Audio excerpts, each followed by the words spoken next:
अभी जो ये नेशनल वर्कशॉप हो रही है आयुर्वेद पर, और इसमें काफ़ी लोग प्रतिभाग कर रहे हैं।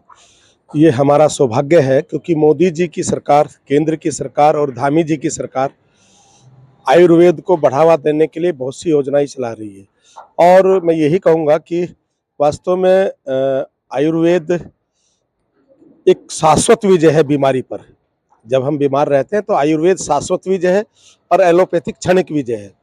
तो हमें शाश्वत विजय की तरफ बढ़ना है। आयुर्वेद को देश ही में नहीं बल्कि पूरे विश्व में भारत माँ वेद के माध्यम से, आयुर्वेद के माध्यम से, जिस प्रकार योग के माध्यम से भारत माँ परम वैभव की ओर गई है, इसलिए आयुर्वेद के माध्यम से भी भारत माँ परम वैभव की ओर जाए।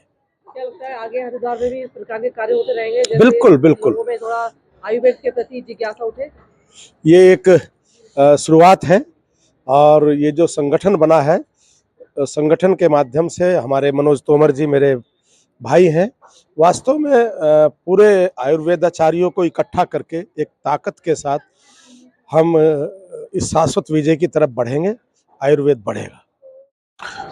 जी, मेरा नाम डॉक्टर मनु सिंह तोमर है और मैं अभी माननीय प्रधानमंत्री जी का विचारधारा का एक संगठन है भारतीय नमो संघ, उसका मैं राष्ट्रीय अध्यक्ष हूँ और देश सेवा में अपना कार्यरत हैं और संघ के व्यक्ति हैं। बताइए आप, आज का जो कार्यक्रम हुआ है ये हमारा आयुरात्मा, इसको लेकर हमने आयुर्वेद के विषय पर गहन चर्चा रखी और 21, 22, 23, 24 बैच के जो हमारे आयुर्वेद वैद हैं उनको संगठित करने का प्रयास किया। एक संगठन बनाया जिसका नाम है इंडियन आयुष एसोसिएशन, और पूरे भारतवर्ष से ये अच्छे वैदों को संयुक्त रूप से इकट्ठा करके और आयुर्वेद पे बहुत अच्छा काम करेंगे और इसका प्रचार प्रसार करेंगे। जिस प्रकार से कि अभी आपको बताया गया कि एक क्षणिक विजय होती है और एक शाश्वत। तो जो क्षणिक विजय है वो एलोपैथिक है।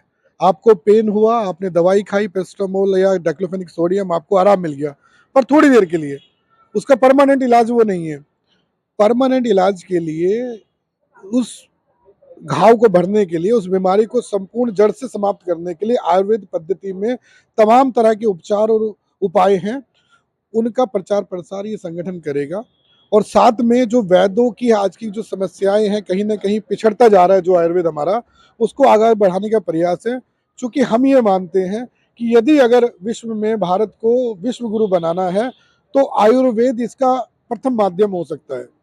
तो हम अपने आयुर्वेद के माध्यम से जन जागरण का अभियान चलाएंगे और पूरे वर्ल्ड के अंदर, अपने देश के अंदर ही नहीं पूरे विश्व के अंदर इसका प्रचार प्रसार करेंगे।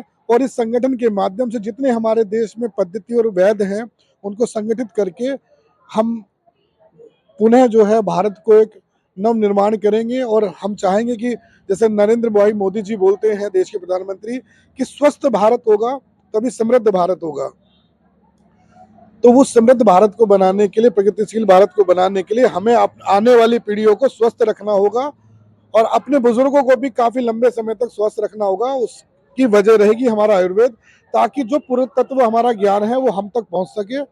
और हमारा जो जीवन है, आयुर्वेद का अर्थ होता है आयु यानी कि आयु, और जो वेद आयुर्वेद होता है यानी कि ज्ञान। तो आयु को तंदुरुस्त रखने का जो ज्ञान है वो आयुर्वेद है और हम इसको आगे बढ़ाने का प्रयास कर रहे हैं। तमाम बुद्धिजीवियों से जो देश और विदेश में काम कर रहे हैं आयुर्वेद को लेकर, उनको संगठित कर रहे हैं और आने वाले समय में अगले साल भी हम पुनः ये कार्यक्रम करेंगे। आज यहाँ पर 2000 लोग हैं, आने वाले समय में हो सकता है ये संख्या बहुत ज़्यादा बढ़ेगी।